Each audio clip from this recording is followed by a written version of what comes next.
국민 여러분, 유가족이 운영하는 416TV입니다. 안산 합동 분향소이고요.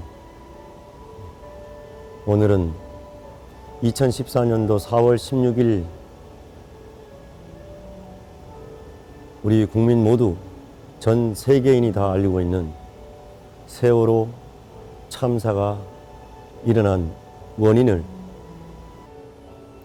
한 아버지가 가지고 있는 한 장의 사진과 함께 세월호가 사고가 아니고 참사가 아니고 학살임을 증명을 해볼까 합니다.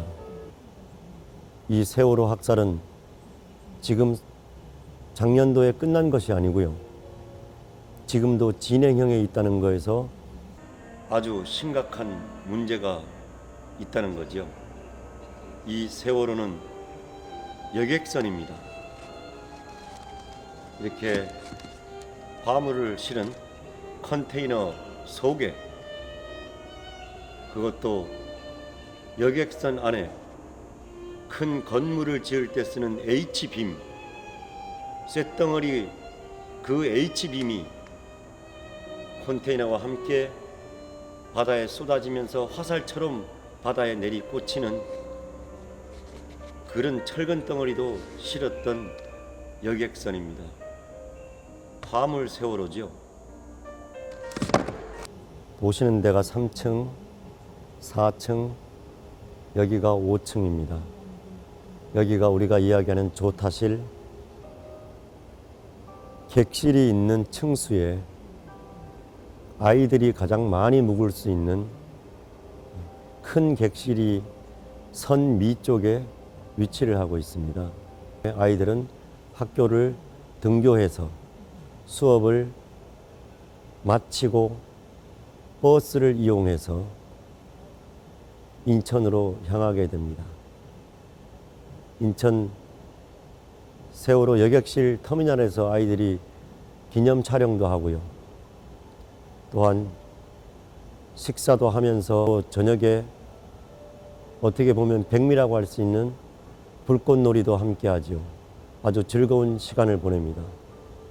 또 배 안에서 림보 게임을 통해서 또 아이들이 서로 친목을 다지는 그런 시간을 갖습니다.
인사 한 번씩 해주세요.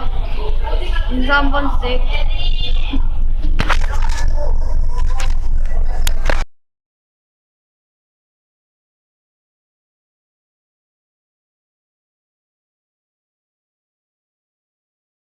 진동?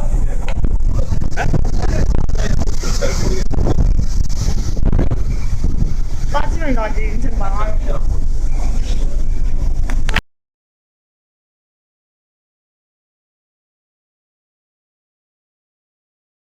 뛰면 애들 뛰면은 정말 10초면은 여기가 중앙이에요. 저 내가 뛰어도 10초만 가겠습니다. 끝에 방까지.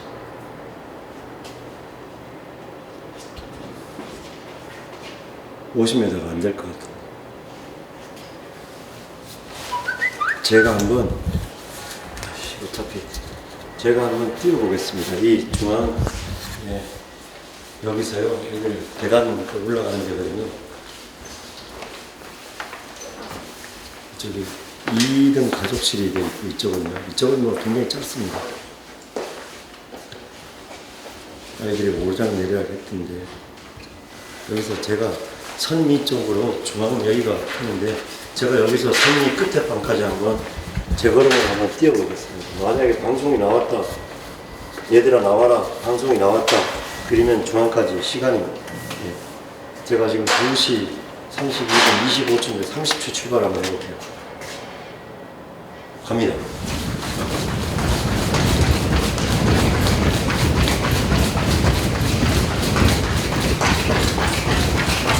예, 끝났습니다.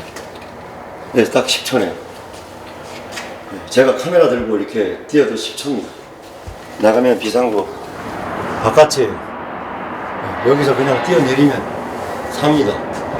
이렇게 뛰어 여기 나와서 허리 보이거든요. 여기 지금 이거 인천항 바다잖아요. 이 정도 급하면은 여기가 3층인데도 뭔가 배가 기울어져 있는 시간도 있었는데 지금 여기서 뛰어내려도 춥지는 않아요. 바다잖아, 바다. 정말 이해가 안 됩니다. 이거는 제가 초등학생을 여기다 넣어놔도 제가 여기 있었으면 애들 다 살렸을 겁니다. 자신합니다. 이게 자꾸 움직이지 말라, 움직이면 더 위험하다 그러니 애들이 나오고 싶었는데 움직이지 말라 그러니 안 움직이는 거지. 도저히 이해가 안 됩니다. 여기도 소화기가 비치되어 있는 곳인데 여기 빼가지고 이 쇠 이거 빼가지고 이거 소화기 가지고 던지면 이 유리창 한번 애들이 해보지 않았겠냐. 어떻게 하든지 나오라 말만 했어라도 정말 구해주지 못해서는 니네들이 알아서 한번 해봐라 그래서 이거 들고 이거 한번 내리치면 이 유리창입니다. 지금 깨끗해서 그런데 해볼 수는 있었을 거 아니에요. 어찌됐든 간에 깨지든 말든. 몇 미리가 이거 5mm인가? 두께를 보면 얼마나 두껍지 않습니다. 규정은 어떻게 되어 있는지 모르겠지만 이거 소화기 들고 한번 날려볼까 한번요. 아이씨. 세월호의 정원은 921명. 구간 인천과 제주의 거리는 425km.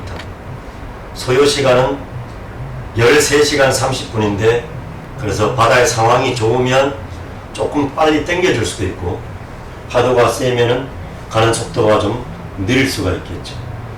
이런 항적 자료에 대해서 이야기를 하는 게 아닙니다.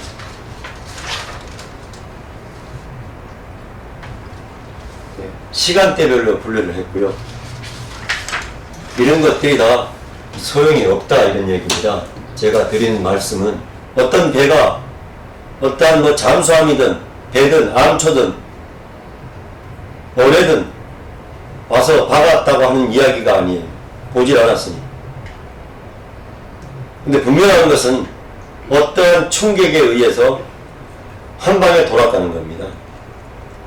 자연적으로 이렇게 돌 수가 없다는 거죠. 물리적인 힘에 의해서 돌아가는 겁니다. 이거는 육아적인 죄가 아니고요. 초등학생들도 이런 거는 얼마든지 계산을 해낼 수 있는 상황이죠. 아이들이 전부 다 살 수 있었다고 하는 그 상황은 그러니까 아이들이 싹 죽어야만 했던 이유가 없는 거예요. 여기에 보시는 이 3층에 대한 단면인데 모형은 외곽만 비추기 때문에 이 공간이 나오질 않죠. 왜냐하면 유리창이 있었기 때문에. 이 하얀 부분은 공터예요. 그러니까 아이들이 이렇게 비상구로 나오면은 바로 이 3층 같은 경우에는 유리창이 앞에 선수 쪽에만 조금 돼 있고 뒤에는 그냥 난간입니다. 그냥 난간이에요. 그리고 여기에 보면 롭이라고 되어 있습니다. 이 모든 천장에는 CCTV가 다 달려 있습니다. 그래서 이거 객실도 있고 비상구 문도 있고요. 여기도 문도 있고요. 여기도 문도 있고요. 물론 뒤에는 뭐 아주 편합니다. 그러면 자 3층에서 이게 지금 빠져나오는 복도입니다. 복도. 대가상자리에 이만한 공간, 여기만 비상구를 통해서 아이들이 나오고 했어도 이렇게 비상구가 나와서 이 터에, 빈 터에 엄청난 많은 숫자가 서 있을 수 있어요. 3층이면 아이들이 이쪽으로만 나와 있었다 그러면 거짓말 하나 못하고 100%입니다. 다 살아요. 5개월 반 동안에 범대본에서 회의를 하는 회의 자료라고 제가 말씀을 드렸잖아요. 자, 여기 한번 살펴봅시다. 카메라가 얼마큼 잡아낼지 모르겠는데요. 자, 2014년도 4월 16일에서 4월 18일을 뭉뚱그리로 묶어놨어요. 여기에 문제점이 상당히 많이 있습니다. 예. 제가 이날까지 팽목항에 있었습니다. 4월 16일부터 시작을 해서 5월 9일까지 단 하루도 빼놓지 않고 아이들을 다 선내가 됐든 부양이 됐든 하루도 빠지지 않고 아이들을 다 건져냈다는 거죠. 분명한 것은 제가 여러 날 동안 아이들이 나오질 않아서 기다렸다는 겁니다. 우리 유가족이. 저뿐만 아니고.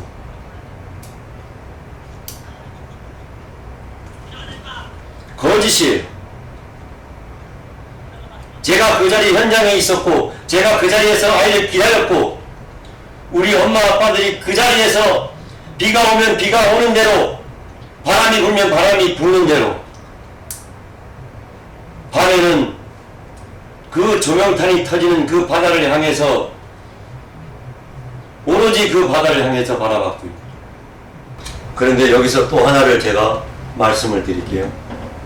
제가 증명을 하는 학살에 대한 그 부분은 분명히 언론이 관계가 되어 있고 막중한 책임이 있다는 거죠. 보통 관계가 아닙니다. 왜냐고요? 전부 죽었는데 중간에 살았다고 제가 그 얘기까지 안 합니다. 그게 아니에요. 제가 드리는 말씀은 10월 29일 날 우리 지연이가 올라오는데 그 당시에 우리는 유가족들은 국회에 있었습니다. 그 전날 대통령께서 국회에 오신다는 이야기를 듣고 그날은 못 들어가니 그 전날 들어가자 해서 저희 유가족들이 많은 부모님들이 국회에 미리 들어가 있었지요. 그런데 저는 팽목항의 아이로 추측이 되는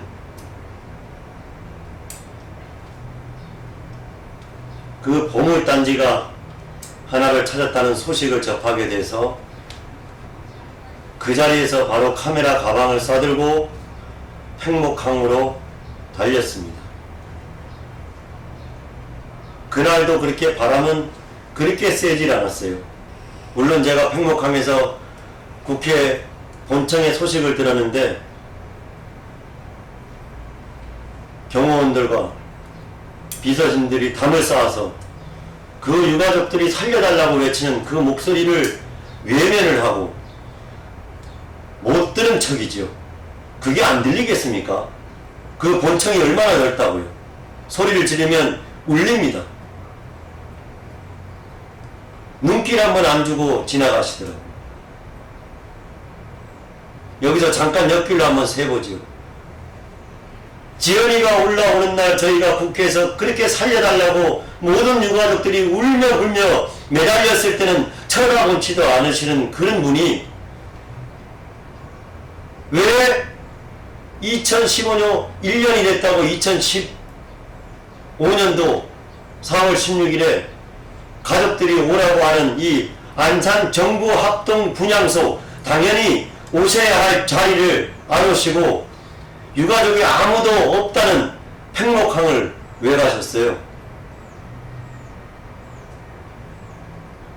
안전 때문에 가셨습니까? 대통령 목숨은 목숨이고 피해라는 꽃들의 목숨은 목숨이 아닙니까?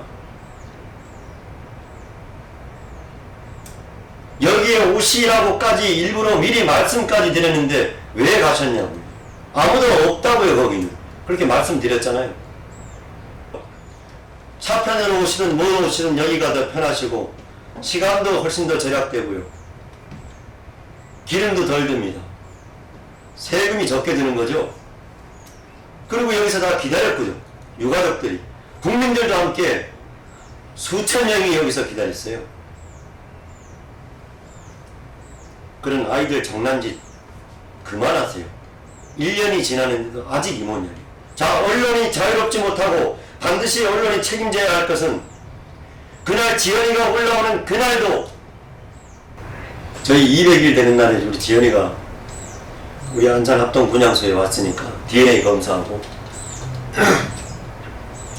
그런데 그날 발표가 있고 나서 제가 팽목항에 갔을 때 지연이가 나오지 않는다는 걸 100% 알았어요.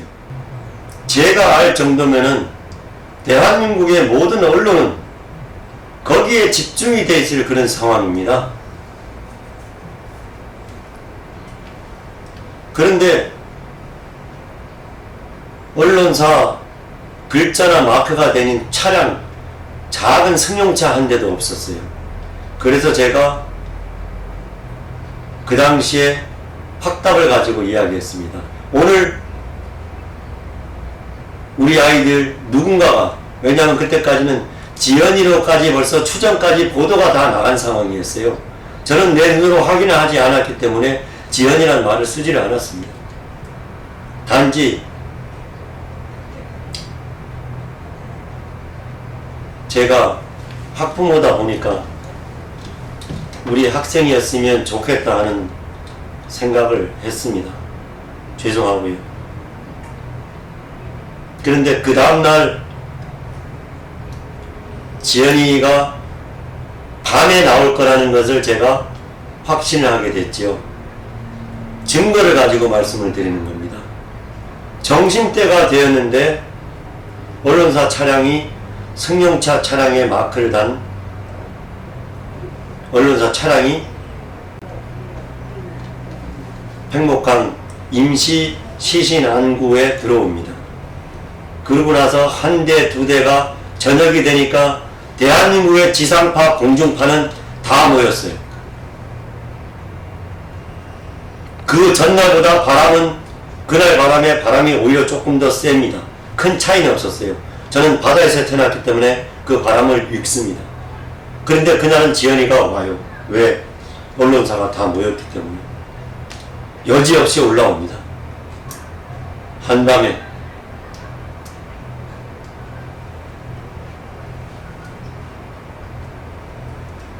그래서 언론사는 학살에 자유롭지 못한 거예요. 비일비재하죠. 말도 못하죠. 세월호는 지금도 진행형인데 알다시피 조선TV 광우병 사태 난 그 장면을 가지고 세월호 유가족이 폭도라고 하는, 언론이 자유롭지 못하다고 하는 거는요, 보통 기본적인 사람의 상식이면 그 생명을 소중하게 산다 그러면요, 방송국 3일 동안 문 닫고 근족이 달아야 됩니다. 이런 걸 이야기하는 것은 사고와 참사의 기준답게는 되질 않습니다. 수십 차례 더 많이 실었던 날도 세월호는 이상이 없었습니다. 물건을 많이 실어서 그날 자빠졌다. 그러면은 그거보다 한 배나 더 많이 실은 그날 자빠져야 되는 거죠. 항만청 자력이고요. 각도상 보면 이때까지도 죽은 아이들은 없다고 봐야 됩니다. 왜? 배 각도가 누워 있었지만 아이들이 다 벽 쪽으로 붙었었거든요. 어디에도 국가의 배는 없죠. 오로지 국가의 배는 선원을 살리기 위한 그런 상황이었고요.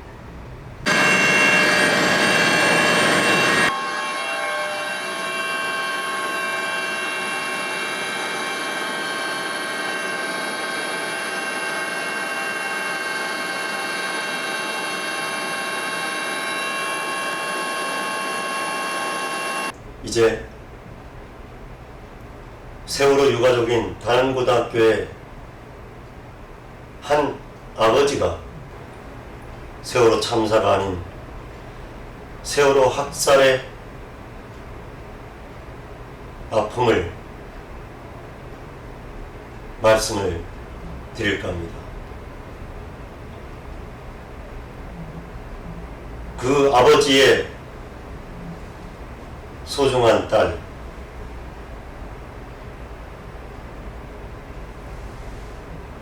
한 아이가 있었죠.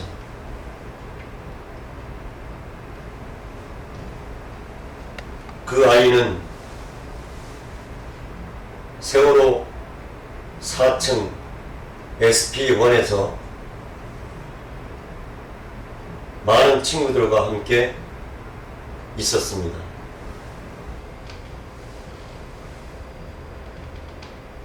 그 아버지는 팽목항 그 차가운 바다에서 15일 동안 아이를 기다리면서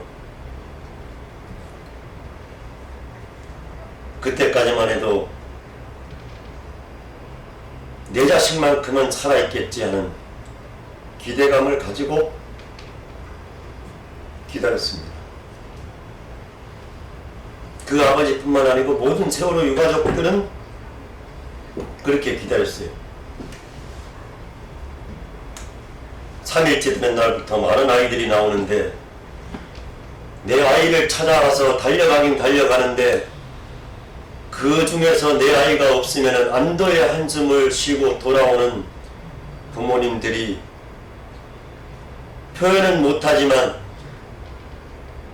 그 3일과 일주일 될 때까지의 모든 부모님들은 오늘은 내 아이가 나왔으면 하는 말은 하지만 속으로는 내 아이는 아직까지는 살아있을 거야 하는 것이 부모님들의 솔직한 심정이었습니다. 그 아버지도 그날에 그렇게 보내셨지. 그러면서 날짜가 일주일,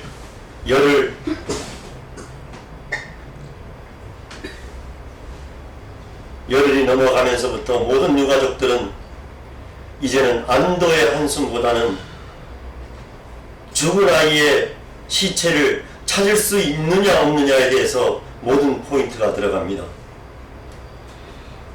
아무 정신이 없지요. 이 죽음에 대해서 내달릴 만한 그런 생각을 해볼 그런 조차도 없는, 오로지 죽은 아이의 살점을 찾기 위한 물살이 정지되어 있는 하루에 4번의 그 시간을 위해서 모든 의식주를 내려놓고 아스팔트 위에서 천막 하나를 의지한 채 비바람을 느끼지 못하고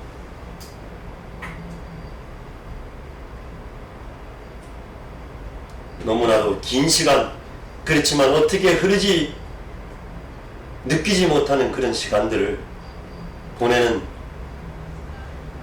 그 부모님들 중에 한 분의 아버지가 15일째 되는 4월 30일 아이와 만나는 기적 같은 순간을 맞이합니다. 미역 양식을 하는 그 외나무 닷줄에 80cm가 넘는 그 머리카락의 힘으로 그 닷줄에 머리카락이 감겨서 썰물과 밀물과 문어와 고기들이 버티는 그 참혹한 바다 속에 오로지 부모를 만나겠다는 의지 하나로 그 닷줄에 머리카락을 매달고 15일을 맹골수도 바다에서 버팁니다. 그 어부가 그 아이를 올리면서 남겼던 그 사진을 가족의 동의를 받아서 보여드립니다.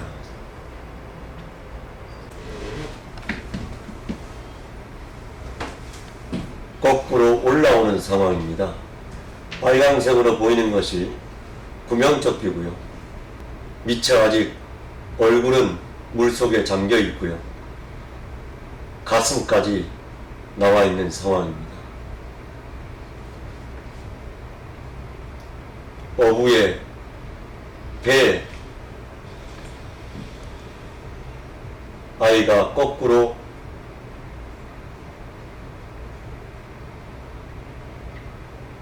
(15일) 만에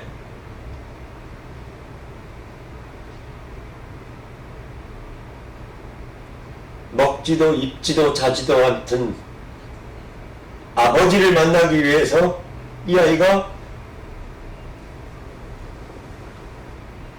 올라오는데, 국립과학수사연구소의 실장이라고 하시는 분이 임시시신 유치소 천막에서 그 아이 부모님께 이렇게 이야기를 합니다. 아버님, 아이 얼굴이 없는데 보시겠습니까?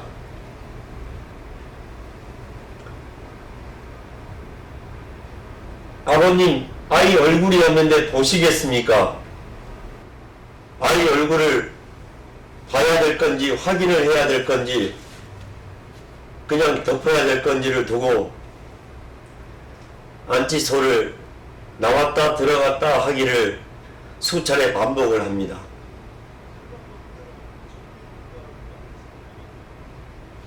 이 참혹한 현실에 더 무너져 내리는 가슴은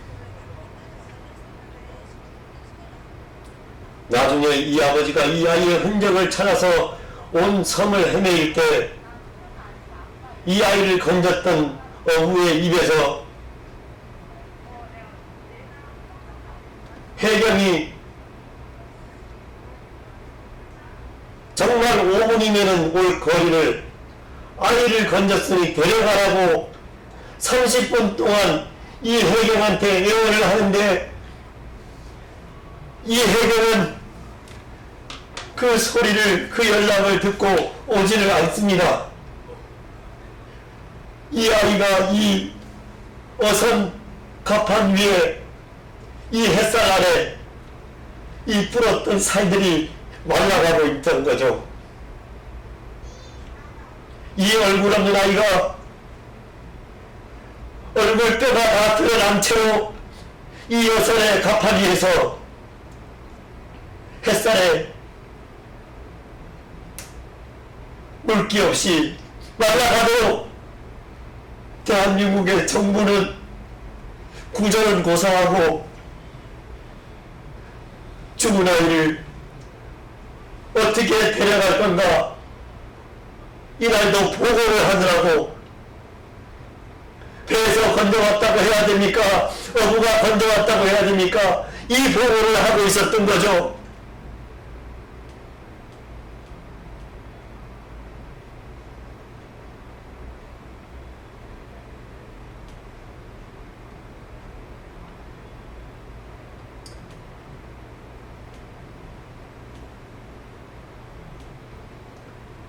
정말로 자기 자식이 이렇게 올라왔다고 하면 이 배가 아니고 배를 버리고 수영으로, 자기 아버지라 부르면은 그냥 뛰어내려서 수영으로 단걸음에 여기에 와서 안고 갔을 거 아닙니까? 대통령은 자식을 낳아보지 않았으니까 모른다고 치고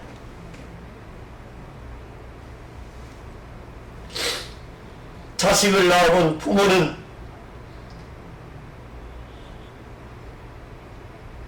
연락을 받아도 안 오는 게 아니고요.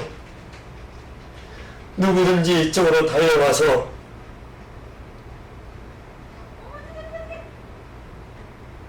기다렸던 가족들 품으로 빨리 보내줘야 사람 껍데기죠.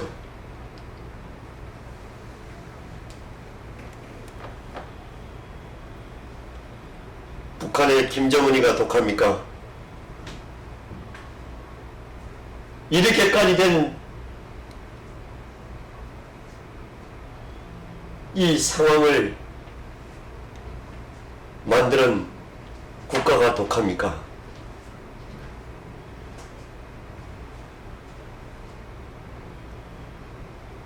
이것이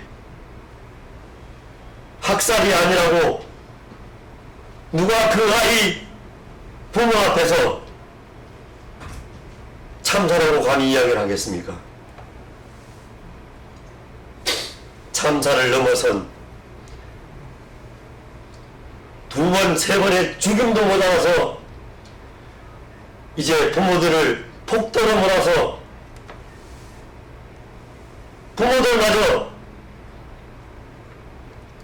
남아있는 삶을 편안하게 사는 건 고사하고 이렇게 대한민국 모든 방방 곳곳을 떠돌게 하는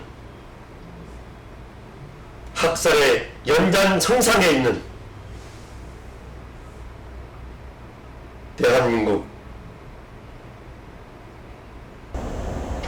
자, 사건과 사고, 참사를 넘어선 학살의 시간을 마무리해 볼까 합니다. 잠들어 있는 이 어린 꽃들에게 이제 21세기 대한민국의 모든 국민은 대답을 할 차례입니다. 대한민국의 한 공사가 잘못으로 인해서 혈세를 포함해서 1조 3천억을 날려먹은 석유공사에 대해서는 이 나라 정치권은 아무런 대답이 없지만 유독히 세월호 인양에 대한 그 몇천억에 대한 부분은 온 세계에 전파하는 대한민국의 언론 또한 아이들보다 더 깊숙한 곳에 잠들었으면 하는 그런 생각입니다. 창조 경제가 아니고 21세기형 창조 학살의 연장선상에 있는 이 학살이 두 번 다시 이어지지 않기를 기대해 봅니다. 대답하시죠.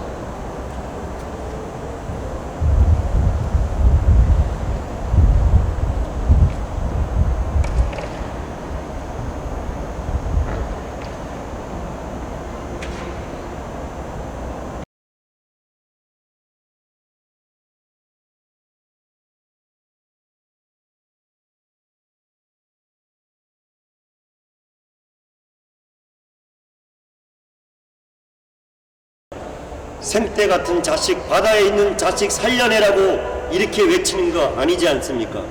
인정하지요? 같습니다.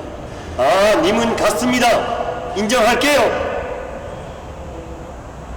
왜 구하지 않았습니까? 시간도 충분했고 날씨도 좋았고 모든 배 환경도 얼마든지